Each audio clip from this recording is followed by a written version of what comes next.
BDS Park Slope-ში ანგარიშვალდებულების მოთხოვნა New York Times-ის მიერ. და როგორ დავარღვიოთ საერთაშორისო ეკოსისტემა, რომელიც კვებავს ანტისემიტური ცილისწამების, დაშინებისა და დისკრიმინაციის მზარდ კულტურას. ჩვენ ვიკლობთ ამ საფრთხეზე ახალი სამართლებრივი რეაგირების გზებს. მე ელანა მაზელ-დაიმონდი ვარ და ეს არის Basic Law. მოგესალმებით გადაცემაში დაბრუნებას, მარკ, დიდი მადლობა რომ აქ ხართ. მადლობა მოწვევისთვის. ოველთვის დიდი პატივია. 29 მაისს ენ ჯაკმა, რომელიც წარმოადგენს New York Times-ის ინსტიტუციურ აქციონერს, კომპანიას, ოფიციალური მოთხოვნის წერილი გაუგზავნა. ეს ყველაფერი უკავშირდება კრისტოფის სუეტს, რა თქმა უნდა, სადაც ის ისრაელის უსაფრთხოების ძალებს პალესტინელი პატიმრების საშინელი მეთოდებით წამებაში ადანაშაულებს. მათ შორის ძაღლების გამოყენებასაც კი სექსუალური ძალადობის სხვადასხვა ფორმისთვის, რაც რა თქმა უნდა არა მხოლოდ ცილის წამებაა, არამედ აბსურდულიც. თქვენ არ ესმით თავს, ჟურნალისტებს, თქვენ არ ესმით თავს, რედაქტორებს. თქვენ გაქვთ საქმის განსხვავებული თეორია და იმის გათვალისწინებით, რომ წინა ეპიზოდში მე რეალურად ვესაუბრე ალან დერშოვიც იმაზე, თუ რამდენად რთული იქნებოდა სარჩელის შეტანა პირველი შესწორების დაცვის გამო, მართლა მაინტერესებს გავიგო, რას ცდილობს ეს საქმე, ან სულ მცირე, რას ცდილობს ეს წერილი და როგორ არ ეჯახება ის ამ ძალიან მაღალ სტანდარტს სიტყვის თავისუფლების დაცვისა პრესაში. რა თქმა უნდა, პროფესორი დერშოვიცი ერთ საკითხში მართალია. ტრადიციული აშშ-ს ცილისწამების საქმე დიდი გაზეთის წინააღმდეგ რთულია, განსაკუთრებით მაშინ, როცა სამიზნე როგორც იცით, ისრაელია, ან ისრაელის ოფიციალური პირები არიან, რადგან სამთავრობო უწყებას როგორც წესი არ შეუძლია ცილისწამების გამო სარჩელის შეტანა. პირველი შესწორება ძალიან მაღალ ბარიერს ქმნის, მაგრამ ეს ერთადერთი იურიდიული საკითხი არ არის აქ. ჩვენ უსვამთ კითხვას ის არ არის, შეუძლია თუ არა ისრაელს სარჩელი შეიტანოს Times-ის წინააღმდეგ ცილისწამებისთვის ან ბოროტად გამოგონილი ინფორმაციისთვის. კითხვა ის არის, დაიცვა თუ არა New York Times-მა საკუთარი რისკების, სარედაქციო შესაბამისობისა და მართლობის პროცედურები გამოქვეყნებამდე და შემდეგ, როცა კიდევ უფრო დაიცვა სტატია, რომელმაც ძალიან სერიოზული ბრალდებები წამოაყენა, ხომ ასეა? Times-ი უბრალოდ გაზეთი არ არის, ეს საჯარო კომპანია. ის თავის აქციონერებს მუდმივად SEC-ში წარდგენილ ანგარიშგებებში აღნიშნავს, რომ სანდოობა და ნდობა მისი მთავარი აქტივებია. ამიტომ, როდესაც ის აქვეყნებს ესეთ სკანდალურ მასალას, განსაკუთრებით ისეთ თემაზე, სადაც რეპუტაციული, იურიდიული, ბიზნესის რისკებია, აშკარა რისკებია, აქციონერებს აქვთ უფლება იკითხონ, მართლა შეასრულა თუ არა მენეჯმენტმა და საბჭომ ის სამუშაო, რაც დაპირებული ჰქონდათ. ეს არ არის პირველი შესწორების გვერდის ავლა. ეს ცალკე საკითხია. ეს კორპორატიული სამართლის ანგარიშვალდებულების მექანიზმია. ჩვენ არ ვითხოვთ სასამართლოსგან სული სიცხადისთვის გადაწყვიტოს კარგია თუ ცუდი Times-ის პოლიტიკა. ჩვენ გითხულობთ, დაიცვა თუ არა კომპანიამ საკუთარი წესები, სანამ რისკის ქვეშ დააყენებდა თავის სანდოობას, რეპუტაციას და აქციონერებისთვის შექმნილ ღირებულებას. შეგიძლიათ ცოტა უფრო გაგვარკვიოთ, რას ნიშნავს ეს იდეა, რომ საბჭოს წევრებს ის მასალა ენახათ, სანამ გამოქვეყნდებოდა. ან კონკრეტულად რას ცდილობთ დაადგინოთ ამ საქმესთან დაკავშირებით. კარგი, მოусმინეთ, რასაც გითხულობთ. გვინდა ვიცოდეთ, იყო თუ არა რეალური განხილვა თუ უბრალოდ ფორმალური დამტკიცება, ხომ ასეა? სინამდვილეში შეამოწმეს ფაქტობრივი საფუძველი, შეაფასეს წყაროს სანდოობა. იცით, როცა ყოფილი პრემიერ-მინისტრი გამოდის და ამბობს, რომ მისი სიტყვები არასწორად გააშუქეს, არ ვიცი გაითვალისწინეს თუ არა სამართლებრივი და რეპუტაციული რისკი. ისინი იყენებენ იმავე სტანდარტებს, რომელთა გამოყენებასაც ამტკიცებენ, რომ ჩვეულებრივ მაღალი რისკის თემების გაშუქებისას იყენებენ. ვინმემ ამ კითხვების სამართლებრივ სტანდარტებამდე, უფროს რედაქტორებთან ან საბჭომდე აიტანა. ესეთი ტიპის კითხვები. ანუ თქვენ მოითხოვეთ დოკუმენტები და ჩანაწერები, პროცედურები, პოლიტიკები. პირველი კითხვა იქნებოდა, ფიქრობთ, რომ დადებით პასუხს მიიღებთ და რეალურად მიიღებთ ამ მასალებს. მეორე კითხვა კი იქნებოდა, მიუხედავად იმისა, მიიღებთ თუ არა მასალებს, რას ფიქრობთ, რას აღმოაჩენთ იქ. ეს კარგი კითხვაა. თუ ისინი ჭკვიანები არიან და ჯერჯერობით არანაირი ნიშანი არ ყოფილა, რომ ისინი ჭკვიანები არიან, მაგრამ თუ მაინც არიან, ყველაფერს მოგცემენ, რასაც მოვითხოვთ, რადგან თეორიულად არაფერი უნდა გქონდეთ დასამალი. ეხლა როცა მასალებს მივიღებთ, სამი შესაძლებლობა არსებობს. პირველი, Times აქვს სერიოზული პროცესი და მას მიხვმენ. შესანიშნავია, თუ ეს ასეა, უბრალოდ გვაჩვენონ ჩანაწერები. მეორე შესაძლებლობაა, რომ მათ აქვთ სერიოზული პროცესი, მაგრამ ამ შემთხვევაში გვერდი აუარეს მას. ეს უკვე მართლობის სერიოზული პრობლემაა. მესამეა, რომ მათ საერთოდ არ აქვს არსებითი პროცესი ამ კატეგორიის რისკისთვის. და ესეც სერიოზული მართლობის პრობლემაა. კიდევ ერთხელ, აქციონერებს არ უწევთ იმის დამტკიცება, რომ საბოლოო სტატია იყო დეფამაციული, სანამ ამ კითხვას დასვამენ, ანუ აგვირდებოდნენ თუ არა კორპორაციული ფიდუციური მოვალეობის მქონე პირები სერიოზულ პროგნოზირებად რისკს. ჩვენ ძალიან გაგვიმართლა, რომ ენჯაკის გუნდში ყავს ისეთი ადამიანები, როგორიცაა ანეტ ალონ ბეკი, რომელიც ქვეყნის ერთ-ერთი ყველაზე მნიშვნელოვანი და გავლენიანი კორპორატიული ფასიანი ქაღალდების პროფესორია. ყავს მრჩევლები, როგორიცაა ბატონი გარი ეპშტაინი. გარი ეხლა პენსიაზეა, მაგრამ ერთ დროს ის გლობალური კორპორატიული და ფასიანი ქაღალდების პრაქტიკის ხელმძღვანელი იყო Greenberg Traurig-ში, რომელიც მსოფლიოში ერთ-ერთი ყველაზე დიდი ფირმაა. ჩვენ ყავს სერიოზული, გავლენიანი და მნიშვნელოვანი ადამიანები ამ სფეროში, რომლებიც ხელმძღვანელობენ ამ სასამართლო პროცესს და გვერდიდან გვეხმარებიან. ამ ეპიზოდში ძირითადად გავივლით სხვადასხვა საკითხებს. ბოლო დროს გადადგმულ იურიდიულ ნაბიჯებს განვიხილავთ და ვეცდებით ეს ყველაფერი დაუკავშიროთ პარკ სლოუპის თემას. ასევე გაეროში ისრაელის შავ სიაში შეყვანას და სხვა საკითხებსაც. მინდა მაყურებლებმა იცოდნენ, რომ მხოლოდ ამაზე არ გავამახვილებთ ყურადღებას, მაგრამ მინდა ცოტა შეგეწინააღმდეგოთ და ვთქვა, რომ იცით ეშმაკის ადვოკატის როლში რო ვიყო, ჟურნალისტებმა 10 წლეულები გაატარეს, ხო ესეა, სხვადასხვა სხვა სახის, სასჯელის, რისკის ფასად იცავდნენ თავიანთი მუშაობის, პროცესის, ჩანაწერების და წყაროების კონფიდენციალურობას. და შემდეგ. თეორიულად ეს შეიძლება ისე წარმოაჩინონ, თითქოს ცდილობენ სამართლებრივი მექანიზმებით ეს დაცვა წაართვან. უბრალოდ კორპორაციულ მმართველობას იყენებს და პირდაპირ გამოხატვას არ უპირისპირდებით. როგორ უპასუხებდით ამას? ეს აბსოლუტურად არ არის ის, რასაც ჩვენ ვაკეთებთ. არც ერთ შემთხვევაში, არც ერთ ფორმაში, არც ერთ გზაზე ნებამომეცი სულიად ნათლად სხვა. არსებობს უზარმაზარი და მნიშვნელოვანი განსხვავება კონფიდენციალური წყაროს მასალის მოთხოვნასა და საჯარო კომპანიისთვის კითხვას შორის. დაიცვა თუ არა მან საკუთარი სამთავრობო სისტემები და მუშაობს თუ არა ეს სისტემები სწორად. ჩვენ არ ვამბობთ არც ერთ შემთხვევაში, არც ერთ ფორმაში, არც ერთ გზაზე, რომ გადმოგცე ჯუცე ჟურნალისტის ჩანაწერები. ჩვენ ვამბობთ, რომ როდესაც საჯარო კომპანია აქციონერებს ეუბნება, რომ სანდოობა მისი მთავარი აქტივია და შემდეგ აქვეყნებს სვეტს, რომელიც სერიოზულ და შეიძლება ითქვას აბსურდულ ცრუ ბრალდებებს შეიცავს, აქციონერებს აქვთ უფლება იკითხონ, იცავენ თუ არა საკუთარ პოლიტიკებს. ნახეთ, სასამართლოები ესეთ განსხვავებებს კარგად არჩევენ. ისინი მართალნი არიან, ისინი მუშაობენ სენსიტიურ მასალებთან. შეუძლიათ წაშალონ ყველაფერი, რაც საჭიროა. შეიძლება არსებობდეს პრივილეგიის ჟურნალები, კონფიდენციალურობის განკარგულებები. საჭიროების შემთხვევაში შეიძლება ჩატარდეს დახურული განხილვაც. აუცილებლად შეიზღუდება ნებისმიერი წყაროს იდენტიფიცირების მასალა, ხომ ასეა?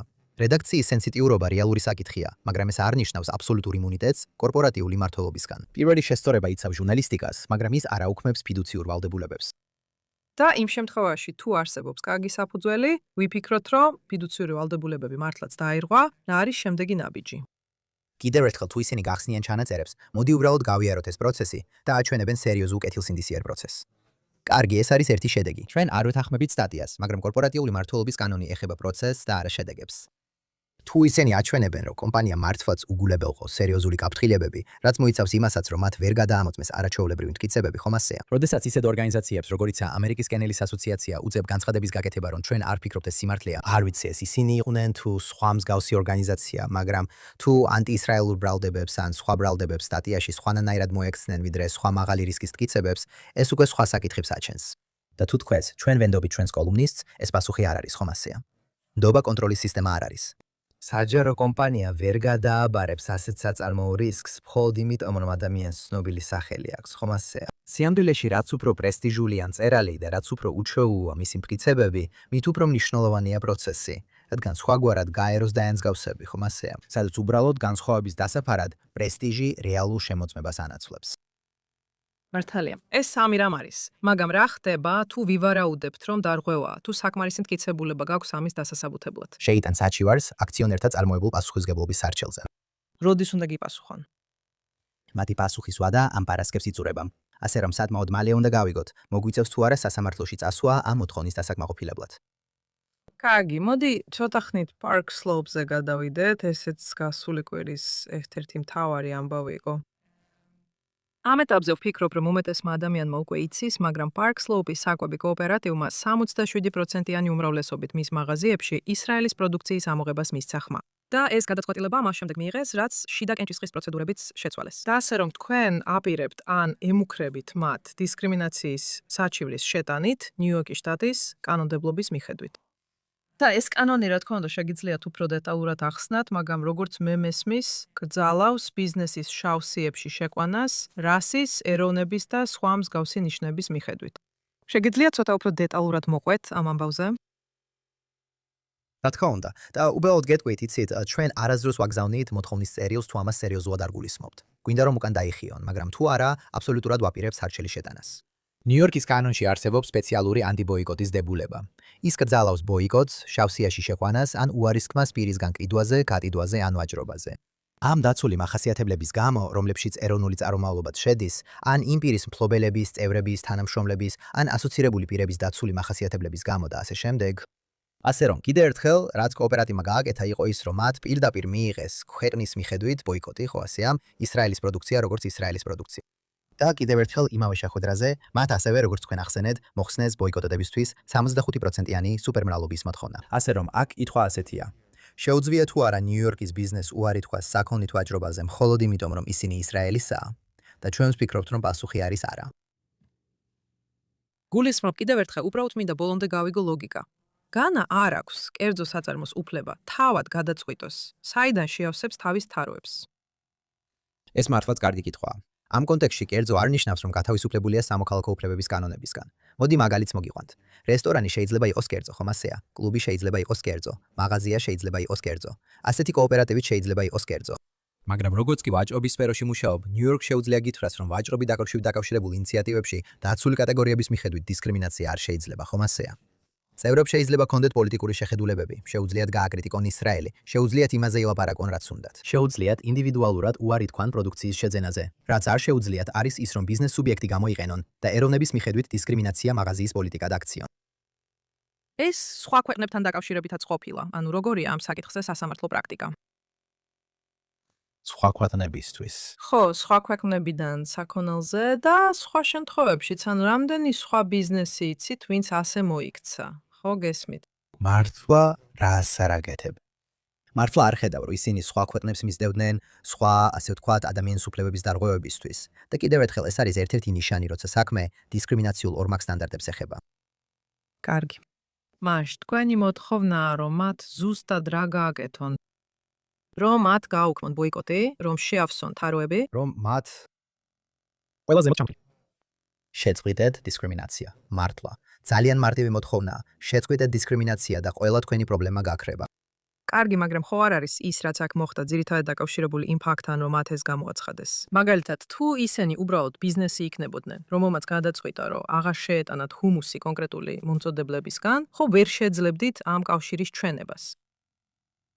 Sorry, ანუ გარკვეულწილად თუ ამას ჩუმად გააკეთებ ხმაურის გარეშე, ისე რომ არ ჩაერთო ისეთ ღიად ანტისემიტურ რიტორიკაში, როგორცაც ისინი იყენებენ, ალბათ შეიძლებოდა თავი დაეხციათ, მაგრამ იცით ამას ხშირად ვამბობ. სასარგებლო იდიოტების კარგი მხარე ისაა, რომ ისინი მაინც იდიოტები არიან და აკეთებენ ისეთ რაღაცებს, როგორიცაა განცხადება. ჰეი, მოდი ეროვნული წარმომავლობის აკრძალვა შევქმნათ და ამავე დროს მოდი ეს გამოვიყენოთ როგორც პლატფორმა, რომ დისკრიმინაცია და შევიწროება მოუწყოთ ებრაელებს. კარგი, რამდენად შეუძლიათ მათ გამოიყენონ ის ფაქტი, და მგონი ეს თქვენს წერილშიც აღნიშნეთ, რამდენად შეუძლიათ გამოიყენონ ის ფაქტი, რომ ამ კენჭისყრაში ორივე მხარეს ებრაელები იყვნენ. საერთოდ არ აქვს მნიშვნელობა. ეს არ აუქმებს ამ მტკიცებას. ნახეთ, სამოქალაქო უფლებების კანონი არ კითხულობს, ყველა ებრაელი ეთანხმება თუ არა მას. ის კითხულობს, არის თუ არა სადავო ქცევა დისკრიმინაციული დაცულ საფუძველზე. დამორჩა. დარწმუნებული ვარ, იყვნენ ხალები, რომლებიც ქალთა უფლებებს ეწინააღმდეგებოდნენ. და დარწმუნებული ვარ, სხვადასხვა დროს ალბათ იყვნენ აფროამერიკელები, რომლებიც არ ეთანხმებოდნენ სამოქალაქო უფლებების სტრატეგიებს, ხო ასეა.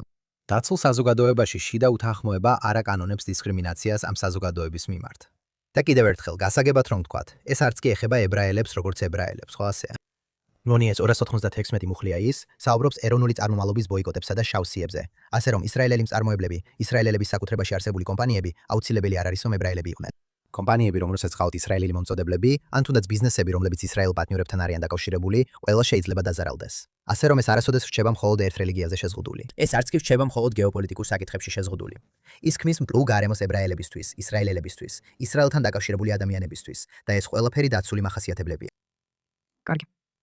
ეხლა თუ ცდები გამისწორეთ, მაგრამ გონია, რომ ადმინისტრაციულ სამოქალაქო უფლებების საჩივრებს შეიძლება თვეები, ან თუნდაც წლები დასჭირდეს საგამოძიებო დაგროვილი საქმეების გასაწმენდად. ამ შემთხვევაში საქმე შეიძლება უფრო ნათელი იყოს, მაგრამ იცით, ამასობაში სანამ რაიმე სავალდებულო აღსრულებამდე მიხვალთ, ისრაელის პროდუქცია შეიძლება ისევ დარჩეს თაროებიდან მოცილებული, ხო ასეა? ესე რომ რეალური შვების შანსი არსებობს, თუ ისინი გააგრძელებენ, თუ ამ პოზიციას შეინარჩუნებენ. დიახ, მართალი ხართ. ადმინისტრაციული სააგენტოები როგორც წესი ნელა მოქმედებენ. ასე რომ ეს ნამდვილად არ იქნება მყისიერი შვება, თუ ისინი გონს არ მოეგებიან და სწორ გადაწყვეტილებას არ მიიღებენ. მაგრამ იცით, იურიდიული პროცესი მნიშვნელოვანია მაშინაც კი, სანამ საბოლოო განკარგულება იქნება. ასე რომ ეს აიძულებს კოოპერატივს ოფიციალურად განმარტოს თავისი პოლიტიკის საფუძველი. ასევე აძლევს ნებისმიერ დაზარალებულ მომწოდებელს, წერს და მომხმარებელს მექანიზმს, რომ თავი გამოაცხადონ. მას შემდეგ, რაც ეს წერილი შევიტანეთ, ბევრი ადამიანი შემოგვიერთდა. ეს იწვევს შემდგომ გამოძიებას და შესაძლოა კვლავაც იმედია გამოსწორების ზომებს. ასევე არსებობს სხვადასხვა პარალელური ზეწოლა, რომელიც ამ პროცესში ხდება, ხო ასეა. არის რეპუტაციული ზეწოლა, ასევე შესაძლებელია პარტნიორების ზეწოლაც, ხო ასეა. მათ შეიძლება საკმაოდ სწრაფად აღმოაჩინონ, რომ ის, რასაც ისინი უბრალოდ სიმბოლურ აქტივიზმად მიიჩნევენ, რეალური იურიდიული და ასევე ბიზნეს შედეგები აქვს მათთვის. ასე რომ მიზანი მხოლოდ ის არ არის, რომ პროდუქცია ისევ თაროებზე დააბრუნონ. მიზანი ის არის, რომ დაადგინდეს, ესეთი კომერციული შავი სიები უფასოდ არ ჯდება და სამოქალაქო უფლებების კუთხით შემოწმებას ვერ გაექცევიან და თუ ამაში ჩაერთვები, შედეგიც უნდა ელოდა. კარგი, ასე რომ შავსიებზე საუბრისას თქვენი იურიდიული ძალისხმევა უკვე სასამართლოებშია. იმავე დროს, როდესაც გაერომ ოფიციალურად დაამატა ისრაელის უსაფრთხოების ძალები თავის გლობალურ შავსიაში და იმ პირების, რომლებიც ეჭვმიტანილნი არიან კონფლიქტის ზონებში, სექსუალურ ძალადობაში ასევე შეუერთდნენ ამ სიას. ეს იმას ნიშნავს, რომ ამ სიაში ჰამასისა და რუსეთის გვერდით აღმოჩნდნენ.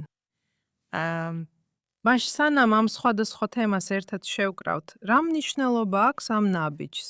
რაც შეეხება ისრაელელების წინააღმდეგ გაცემულ ორდერებს ჰააგის სისხლის სამართლის საერთაშორისო სასამართლოში, ან ამ დაუსრულებელ საქმეს საერთაშორისო სასამართლოში, რომელიც მინიმუმ 2039 წლამდე გაგრძელდება თუ არა უფრო დიდხანს, გულისხმობ მნიშვნელობა ისაა, რომ ჩვენ აბსოლუტურად უცნაურ სამყაროში ვცხოვრობთ. ზოგჯერ უბრალოდ წარმოუდგენელია, რომ ეს ყველაფერი რეალურია. მაგრამ ნახეთ, თუნდაც გაეროს გენერალური მდივნის ანგარიში ეს არ არის განაჩენი. ეს არ არის სასამართლო გადაწყვეტილება. ეს არ ამტკიცებს არანაირ პასუხისგებლობას. ეს არაფერს ამყარებს.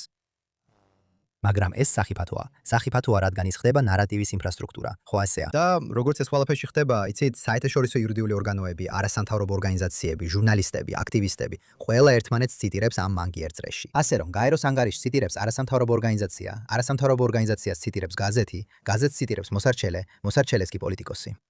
და ეს თითქოს დამოუკიდებელ დადასტურებად გამოიყურება. სინამდვილეში კი ერთი და იგივე მტკიცებაა, რომელიც 5 სხვადასხვა ინსტიტუციაში ტრიალებს.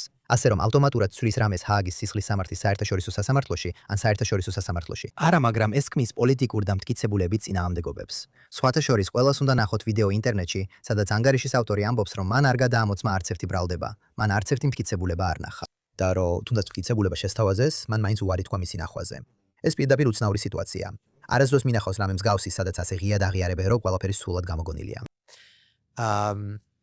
მაგრამ კი, ნახე, ზოგადად სერიოზული პრობლემა სწორედ ის ეკოსისტემაა, რაზეც საუბრობდით, ხო ასეა. ასე რომ, იცი, სანამ ეს საზოგადოებამდე მივა, ნამდვილად გაავს დამოუკიდებელ წყაროებს, მაგრამ სინამდვილეში ასე არ არის.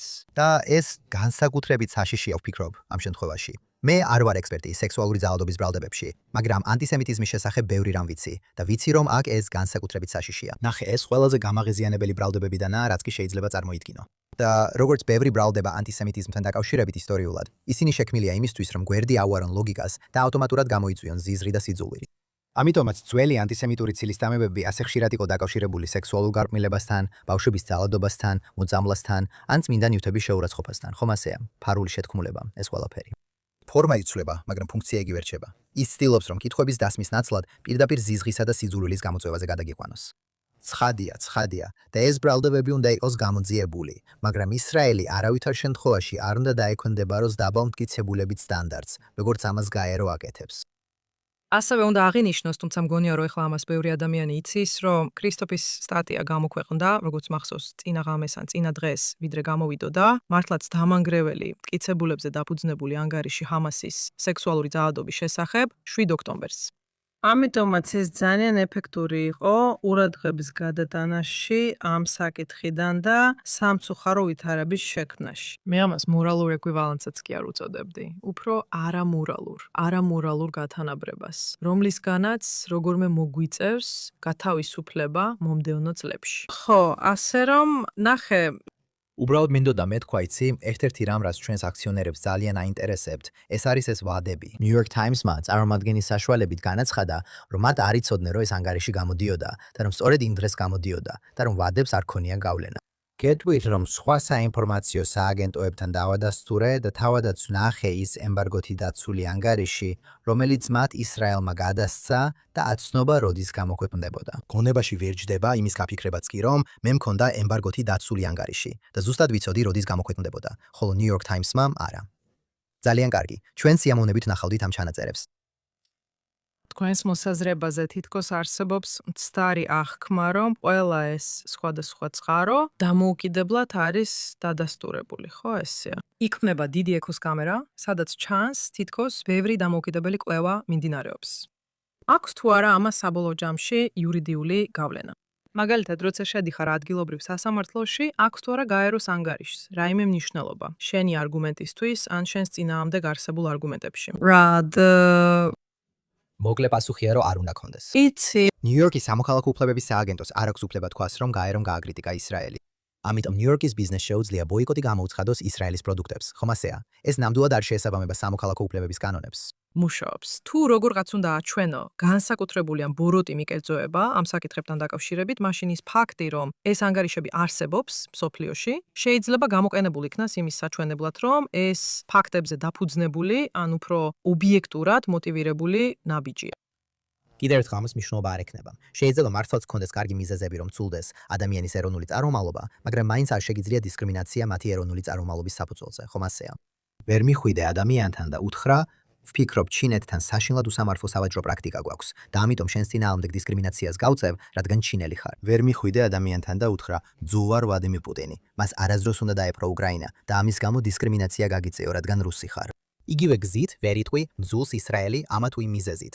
ან არ მომწონს ბენიამინ ნეთანიაჰუ და ამიტომ შენს წინააღმდეგ დისკრიმინაციას გავწევ, რადგან ისრაელელი ხარ ან ებრაელი ხარ. კიდევ ერთხელ იცით, კორპორატიული მართლობა და უბრუნდეთ New York Times, კორპორატიული მართლობა არ ნიშნავს იმას, რომ გაერომ ანგარიში გამოაქვეყნა და ამიტომ Times-ის საბჭოს აღარ ქონდა ვალდებულება, რომ რისკზე ზედამხედველობა გაეწია.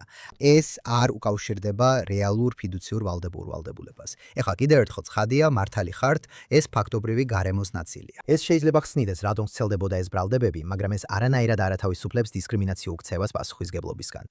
და კიდევ ერთხელ როდესაც Times-ზე მიდიხართ, ეს არ პასუხობს კითხვას, დაიცვა თუ არა კომპანიამ საკუთარი სტანდარტები. ასე რომ თქვენს კითხვაზე იცით, ეს ანგარიში ჩვენ შეშფოთებას ალბათ უფრო გადაუდებელს ხდის და არანაკლებად აქტუალურს. რადგან ეს აჩვენებს თუ რამდენად სწრაფად შეიძლება ასეთი აბსურდული და უმკიცებელი სუსტი ბრალდებები გადაიქცეს ძალიან ოფიციალურად ჟღერად გლობალურ საინფორმაციო ნარატივებად. და სწორედ ამიტომ სჭირდება ინსტიტუტებს პროცედურები და სტანდარტები და საბოლოოდ ანგარიშვალდებულება.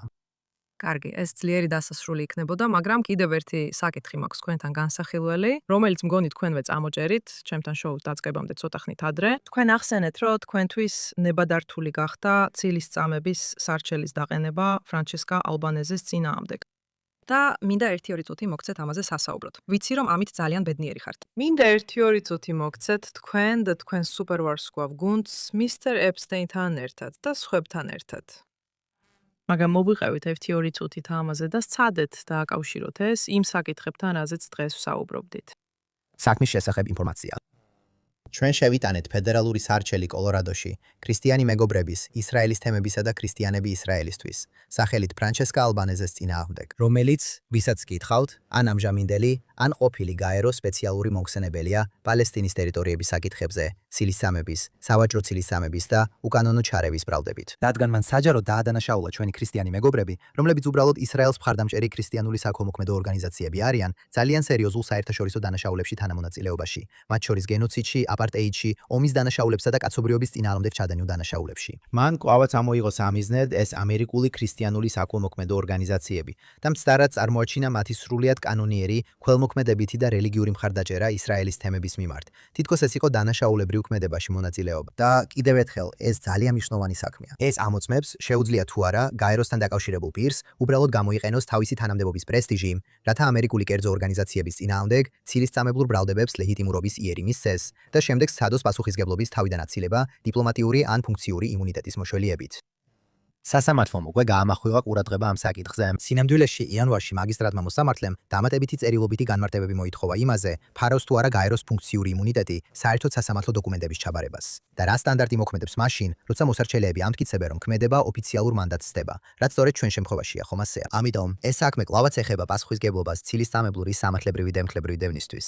ან უბრალოდ ისრაელი არ გააკრიტიკა, ხომ ასეა? მან თავისი თანამდებობის ან ყოფილი თანამდებობის ავტორიტეტი გამოიყენა იმისათვის, რომ ეს საქველმოქმედო ორგანიზაციები კონკრეტულ დანაშაულებაში თანამონაწილეობაში დაედანაშაულებინა. ეს არ არის ჰიპერბოლა. ეს არ არის როგორც იცით პოლიტიკური შეურაცხყოფები. ეს ბრალდებებია და მათ გავლენა მოახდინეს ჩვენს კლიენტებზე. მათ რეალური რეპუტაციული და ეკონომიკური ზიანი მიაყენეს.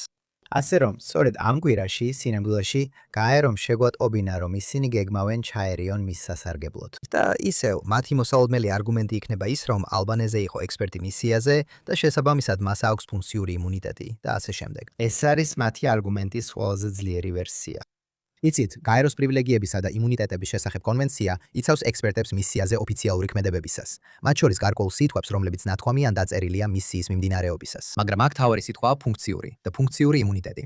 ეს არ არის პირადი იმუნიტეტი, ეს არ არის დიპლომატიური იმუნიტეტი, ეს არ არის ლიცენზია, რომ გაავრცელოთ ცილისწამება კერძო საქველმოქმედო ორგანიზაციებზე. ასე რომ ჩვენი პასუხი კვლავ ძალიან მარტივი იქნება. აქვე ვიტყვი, დასამალი არაფერი გვაქვს. გაეროს შეუძლია დაიცვას გაეროს ოფიციალური საქმიანობა. ეს არ აქცევს მის პირად პოლიტიკურ კამპანიას, ცილისწამებლურ თავდასხმებს, დაშინებას და აზდა ამერიკული კერძო ორგანიზაციების წინააღმდეგ უკანონო ჩარევას იმუნიტეტით დაცუქმედებად, მხოლოდ იმიტომ, რომ თავის სახელს გაეროს ტიტულს უმატებს. მოდით, თუ გინდათ ეს ყველაფერი ლამაზად დააკავშიროთ, Park Slope-ი, New York Times-ი, გაეროს შავი სია და ეს საქმე. როგორ გააკეთებდით ამას ორიოდე წინადადებაში? ზოგადად თუ გინდათ ყველაფერს ერთი მთავარი ხაზი გაუკეთოთ, რასაც ჩვენ ვაკეთეთ, ეს არ ეხება ცენზურას, ეს ეხება ანგარიშვალდებულებას. თუ ბრალდება მართალია, ყველას უნდა შეეძლოს თავისი საქმის ჩვენება. თუ ბოიკოტი კანონიერია, კოოპერატივსაც უნდა შეეძლოს მისი დაცვა ნიუ-იორკის კანონმდებლობის მიხედვით. თუ ძლიერი ინსტიტუტები, მათ შორის გაერო, ავრცელებენ ან ახორციელებენ ანტი-ისრაელურ ცილისწამებებს ისე, რომ არ იცავენ იმ წესებს, რომლებიც ყველასთვის სავალდებულოა. მაშინ ებრაულ საზოგადოებასაც აქვს უფლება გამოიტანოს კანონი. იქნება ეს New York Times-ი, ფრანჩესკა ალბანეზე თუ თავად გაერო. ჩვენ გავაგრძელებთ თქვენთან კავშირს. და ის ფაქტი, რომ ამ გამოწვევებს სერიოზულად მიუდექით და ინოვაციებს ცდილობთ, შთაგონების წყაროა. თქვენ და უნდა ვთქვა სხვა ორგანიზაციებიც. და ყოველთვის ვაფასებ საუბრის შესაძლებლობას. წარმატებებს გისურვებთ. მადლობთ მოწვევისთვის, მადლობა.